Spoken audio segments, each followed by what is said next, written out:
Sea of Sound, c'est une aventure collective d'artistes, mais une aventure collective aussi d'écoute. Le concert est ouvert, il est libre. 40 ans de musique subaquatique mixée dans cette merveilleuse baie de Villefranche. Ma musique va être mixée à l'extérieur, mais diffusée sous l'eau, grâce à des haut-parleurs sous-marins. La surprise, c'est que d'un coup, nous allons transformer pendant des heures la mer dans un océan de musique. Pour entendre, il va falloir s'immerger, et là, on va s'apercevoir que tout le corps écoute, tout le corps vibre à la musique. L'idée, c'est que les gens soient baignés dans le son et d'y aller de la manière la plus douce possible, en mêlant le son à la vie.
Sea of Sound a commencé ici il y a une dizaine d'années quand j'ai rencontré Michel Redolfi.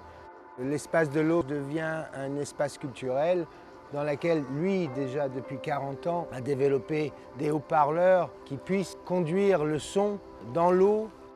Tout d'un coup, l'eau vibre avec les paroles et les sons. Ça devient comme un opéra ou une messe. Je suis avec l'auditeur dans un rapport très privilégié. Ils sont dans l'eau, les yeux fermés. Je pense de célébrer la culture dans un espace naturel, c'est assez unique comme expérience. Longtemps, il tâtonna. Et puis un beau jour, dans une immense éclaboussure, au beau milieu de l'océan, un être très étrange surgit, en qui toutes les bêtes de la terre trouvèrent leur accomplissement. Et ils virent que c'était la baleine.